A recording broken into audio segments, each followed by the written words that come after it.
यहाँ पर मक्का में उम्रे पे आने से पहले आपको कुछ चीज़ों का मालूम होना बहुत ज़्यादा ज़रूरी है। तो आज इस वीडियो में 5 ऐसी चीज़ें मैं आप लोगों के साथ शेयर करूँगा जिससे आपके पैसे भी बच सकते हैं और आपका टाइम भी बहुत सारा बच सकता है। तो अस्सलाम वालेकुम वरहमतुल्लाहि वबरकातुहू। मैं हूं अब्दुल मालिक फ़रीद और आपको एक और व्लॉग में खुश आमदीद। तो पॉइंट नंबर 1 ये है कि भाई साहब सबसे पहले प्लान ज़रूर कर लें। आप जब भी सऊदी अरेबिया के लिए या कहीं पर भी ट्रैवल करना हो आपने तो प्लान करना बड़ा ज़रूरी है। आपने ख़ास तौर पे आपने जद्दा आना है या मदीना में उतरना है, क्योंकि 2 एयरपोर्ट्स ही हैं जो लोग भी उम्रा करने के लिए आते हैं जो वो इस्तेमाल करते हैं, मदीना या फिर जद्दा, और बाद में मक्का के लिए आना होता है। तो पॉइंट नंबर 1 प्लान करें अच्छे से कि आपने अपना टाइम किस तरह यूटिलाइज़ करना है। ठीक है, तो प्लान होना बहुत ज़्यादा ज़रूरी है। आगे भी प्लान से रिलेटेड ही चीज़ें आगे भी आती रहेंगी अगले पॉइंट्स में, लेकिन सबसे पहले तो ये है कि प्लान आपने ज़रूर करना है। आपने कितने दिन मक्का में रहना है, और मक्का में अगर आपने मिसाल के तौर पे 3 दिन रहना है तो क्या क्या करना है। आपने ज़ियारतों पे जाना है, अगर ज़ियारतों पे जाना है तो किस टाइम पे जाना है। ठीक है, ये सारी चीज़ें आपने देखनी ज़रूरी हैं, क्योंकि ऐसा ना हो कि आपकी मक्का में नमाज़ें मिस हो रही हों और आप अगर गलत प्लान किया होगा आपने, ये गलत टाइम पे जाएंगे तो मक्का में हो सकता है मस्जिदुल हराम में आपकी नमाज़ कोई मिस हो जाए, तो आप जिस काम के लिए आए हैं वो काम फिर सही से हो नहीं पाएगा। या फिर आप मिसाल के तौर पे ज़ियारतों पे गए हैं तो आपकी 2 नमाज़ें मिस हो गई, या फिर आप गारे हिरा चढ़े हैं, आप इतने ज़्यादा थक गए हैं कि फिर फजर के लिए दूसरे दिन नहीं उठ पाए, या फिर बुखार हो गया तो पूरी इबादत का मज़ा ख़राब हो गया। तो इस तरह आपने प्लान बहुत ज़्यादा ज़रूरी है कि आपने कर लेना है। दूसरा पॉइंट ये कि आपने एहराम किस तरह बांधना है। अगर आप ख़ातून हैं या आप मर्द हैं तो आपने एहराम किस तरीके से बांधना है, उस चीज़ की इंफॉर्मेशन आपके पास सही तरीके से होनी चाहिए। आपने किस जगह से एहराम बांधना है। ऐसा ना हो कि आपने मीकात क्रॉस कर ली और आपने नीयत की हुई है कि आप उम्रे के लिए ही जा रहे हैं, तो फिर आपने जो है वो जगह मिस कर दी जहाँ से एहराम बांधना था। फिर आपको शेख कहेंगे कि वापस जाएँ, क्योंकि मुझे 27 साल हो गए हैं मक्कातुल मुकर्रमा में। तो इस तरह के मसाइल बहुत ज़्यादा मेरे सामने आते रहते हैं कि यार हम लोग तो वो मीकात क्रॉस करके आ गए, हमने एहराम नहीं बांधा, भूल गए, फिर वहाँ से आए तो आगे आके बांध लिया। फिर शेख कहते हैं कि नहीं, आप वापस अपनी मीकात पे जाएं, वहाँ से एहराम बांध के आएँ, क्योंकि आप सफ़र कर रहे थे उम्रे की नीयत से। अच्छा, नीयत से याद आया कि जो लोग सफ़र करते हैं, मिसाल के तौर पे अभी पिछले दिनों में एक हमारे दोस्त आए थे तो वो सफ़र कर रहे थे, इंग्लैंड से वो आ रहे थे, तो वो आ रहे थे डायरेक्ट जद्दा अपने एक कज़न के पास, और उसके बाद फिर उनकी नीयत थी एहराम बांधने की और उम्रा करने की। तो उनका ये था कि वो उम्रे की नीयत से नहीं आ रहे थे जद्दा, वो आ रहे थे अपने दोस्त से मिलने की नीयत से, तो इसलिए वो जद्दा आए बग़ैर एहराम के। फिर उन्होंने जद्दा से, उनकी नीयत थी कि जद्दा से मैं उम्रा करने के लिए जाऊंगा, तो फिर जद्दा से वो एहराम बांध के इस तरफ आए मक्का में और उन्होंने उम्रा परफॉर्म किया।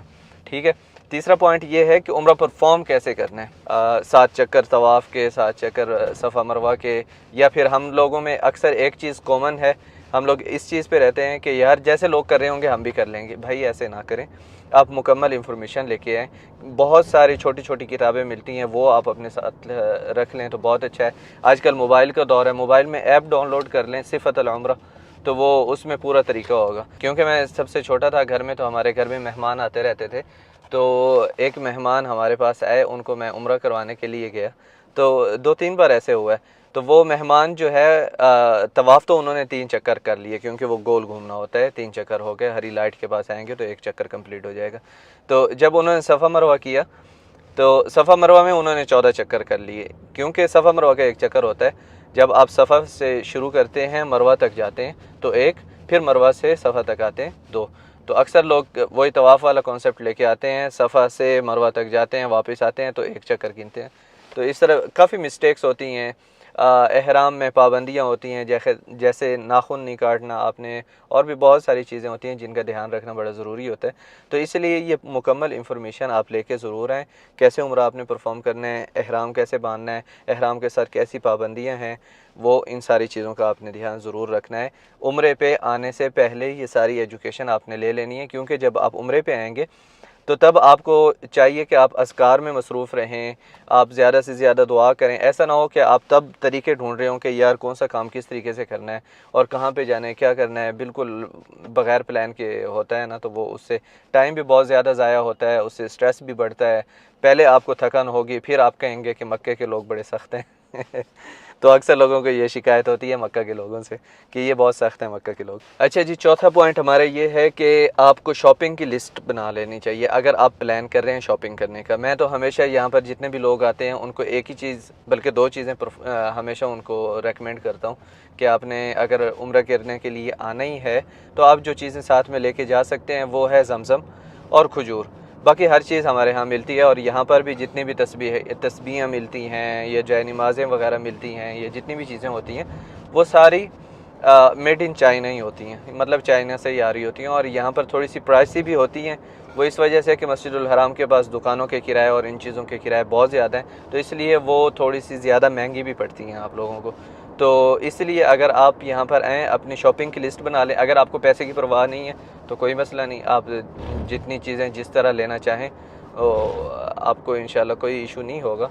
लेकिन अगर आप बजट में थोड़ा बहुत देख रहे हैं, आप देखभाल के पैसे खर्च कर रहे हैं, जो कि हमारे अक्सर इंडिया और पाकिस्तान से लोग आते हैं तो उनके यहाँ बजट का थोड़ा बहुत जो है देखभाल के खर्च करते हैं, तो आपको चाहिए कि आप सिर्फ खजूर और पानी लेके जाएं। और जब आप आते हैं इंडिया या पाकिस्तान से तो अपने कपड़े वपड़े हर चीज़ लेके आएँ। और यहाँ से अगर आपने खिलौने गिफ्ट बच्चों के लिए अक्सर होता है, आप ऐसे भी कर सकते हैं कि क्योंकि अक्सर आपने बच्चों के लिए छोटों के लिए गिफ्ट होते हैं, बड़ों के लिए आपने क्या लेके जाना है। तस्बीह जानिमाज़ होती है तो वो हमारे मुल्क में बहुत अच्छी मिल जाती हैं अगर अच्छी जगह से आप जाके लें। बच्चों के लिए ये होता है कि खिलौने वगैरह और ये सारी चीज़ें ना आप पहले से लेकर बंद करके कार्टन में रख के आ सकते हैं। जैसे ही वापस जाएंगे वो कार्टन वगैरह जो भी चीज़ आपकी पड़ी होगी तो जाके आप बच्चों में बांट देंगे गिफ्ट्स वगैरह, तो वो आपके लिए ठीक ठाक जो है ना सस्ते पड़ जाएंगे, क्योंकि यहाँ पर हर चीज़ महंगी है थोड़ी सी हमारे मुल्कों के से हिसाब लगाया जाए तो। अच्छा जी, पाँचवा और सबसे अहम पॉइंट ये है कि आपको एमरजेंसी नंबर्स, आपको हेल्प कहाँ से मिल सकती है, इन सारी चीज़ों का आपको पता होना चाहिए। एमरजेंसी में ये चीज़ें भी आती हैं कि अगर कोई मुअम्मर अफराद हैं जिनकी उम्र ज़्यादा है, वो स्मार्टफोन्स वगैरह यूज़ नहीं करते। एक तो आपने अपने होटल में आना है, फ़ौरन लोकेशन सेव कर लेनी है आपने अपने होटल की, यार व्हाट्सएप पे किसी को भेज दें, फिर वहाँ से ओपन करके सिंपल है इस्तेमाल कर लें। लोकेशन सबसे आसान है, अपने होटल की लोकेशन रखें अगर आप मस्जिदुल हराम के सामने नहीं ठहर रहे तो।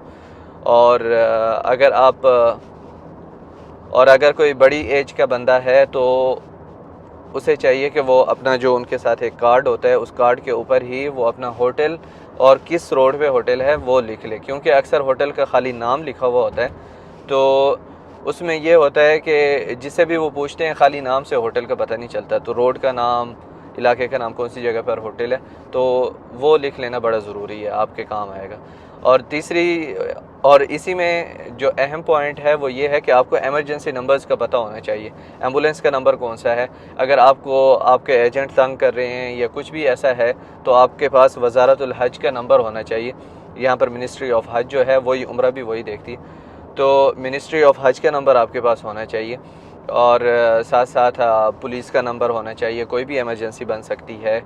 तो ये सारे नंबर्स मैं डिस्क्रिप्शन में भी शेयर कर दूंगा, ये सारे नंबर्स आप अपने पास रखें, क्योंकि ये सारी चीज़ें आपके काम आ सकती हैं। क्यों, इंसान है, कभी तबीयत ख़राब हो सकती है, किसी से कोई मसला हो सकता है, झगड़ा हो सकता है, या फिर यहाँ पर एजेंट बहुत ज़्यादा तंग करते हैं कभी कभी, तो एजेंट के साथ कोई इशू हो सकता है। तो आपको चाहिए कि आप जो है, हमारे लोगों में एक अच्छी बात ये है, अब अच्छी कहें या बुरी मुझे नहीं पता, लेकिन ये है कि अगर कोई तंग करते हैं एजेंट्स वगैरह, ये वो इसी वजह से हमारी सर्विस भी बहुत ज़्यादा ख़राब हो चुकी हुई है।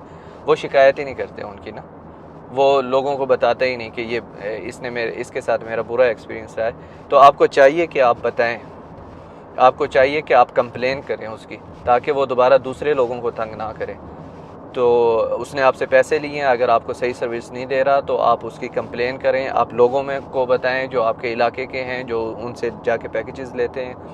आपको हमेशा इस चीज़ में कॉन्शियस होने चाहिए, क्योंकि लोग उम्रा करने के लिए आ रहे हैं और यहाँ पर काफ़ी हद तक ये चीज़ें देखने को मिलती हैं। अच्छा, एक बोनस पॉइंट वो ये कि कुछ लोग जो है ना खाली उम्रे का वीज़ा लगवा के आते हैं, टिकट लेके आ जाते हैं यहाँ पर होटल, वो सोचते हैं कि शायद हमें ज़्यादा सस्ता मिलेगा, तो ऐसा नहीं है। आपको, क्योंकि कुछ दिन पहले मेरे कज़न आए थे यहाँ पर, तो उन्होंने जब आके यहाँ पर देखे होटल्स तो काफ़ी महंगे मिल रहे थे। जो पैकेज उनको मिल रहा था पाकिस्तान से, क्योंकि वो शेयरिंग में रूम दे रहे थे, तो वो काफ़ी सस्ता पड़ रहा था उनको। तो यहाँ पर आके अगर आप इस तरह की सोच आप रखते हैं कि मुझे सस्ता पड़ेगा, तो ये गलत है। अगर हाँ आप अपनी मर्ज़ी का देख के लेना चाहते हैं और आपको नहीं पता कि आपने 2 दिन यहाँ पे रहना है या 4 दिन रहना है, तो फिर आप यहाँ पर आकर होटल ले सकते हैं। अपने पैकेज में होटल ना लेके आएँ, तो फिर इस लिहाज से आपके लिए ज़्यादा बेहतर रहेगा। अगर सिर्फ उम्रा करने के लिए आ रहे हैं और आप चाहते हैं कि मस्जिदुल हराम में ही आपकी सारी नमाज़ें हों, तो वो फिर आपको होटल देखना ही पड़ता है। कभी कभी आप अगर रिश्तेदारों के यहाँ या किसी, वो आप पहले कंफर्म कर लें कि वहाँ से पैदल चल के आप मस्जिदुल हराम जा सकते हैं या नहीं। तो ये सारी चीज़ें होटल के लिए बड़ी ज़रूरी हैं। आपको पता होना चाहिए कि आपका होटल कितना दूर है, क्या आप चल के जा सकते हैं या नहीं। और फिर ये है कि लोग 1-1 महीना ले लेते हैं, लेकिन बहुत दूर होता है होटल। तो मैं तो ये रेकमेंड करूँगा कि आप चाहे 1 वीक के लिए आ जाएं, लेकिन जितना करीब होगा होटल आपका, आप उतना ज़्यादा जो है ना स्ट्रेस फ्री रहेंगे, आप इबादत ज़्यादा अच्छे से कर पाएंगे। ये मेरी पर्सनल एडवाइस है। हर किसी की अपनी सोच होती है। लोग कहते हैं, कुछ लोग होते हैं वो कहते हैं कि यार ज़िंदगी में पहली बार जा रहे हैं, तो क्यों हम लोग कम टाइम रखें, अगर महीना मिल रहा है तो 1 महीने ही हम लोग जाएंगे, चलेंगे पैदल। तो वो हर किसी की अपनी पसंद की बात है, आप किस चीज़ को ज़्यादा तरजीह दे रहे हैं। तो अगर कोई ऐसा पॉइंट है जो मैंने इस वीडियो में कवर नहीं किया, जो कि आपको जानना चाहिए उम्रे पे आने से पहले, तो आप नीचे कमेंट्स में ज़रूर बताएं। मैं फ़र्स्ट कमेंट में वहाँ पर फिर वो बाकी का पॉइंट अगर कोई होगा ऐसा, तो मैं वहाँ पर पिन कर दूँगा, जिससे आपकी और मज़ीद लोगों की हेल्प हो सके। और अगर आप उम्रे पे आ रहे हैं तो मुझे दुआओं में ज़रूर याद रखें, और अल्लाह ताला आपका उम्रा भी कबूल फरमाए, आपकी सारी ख्वाहिशें, आपकी दुआएं कबूल फरमाए, और आपको दुनिया व आखिरत में खैर अता फरमाए। तो अगर आप देखना चाहते हैं मक्का की ज़ियारतों की वीडियोस, तो यहाँ पर आप क्लिक कर सकते हैं, और चैनल को सब्सक्राइब नहीं किया तो यहाँ पर क्लिक करते हैं। आपसे मुलाकात होगी इंशाल्लाह नेक्स्ट वीडियो में। तब तक के लिए अल्लाह हाफ़िज़।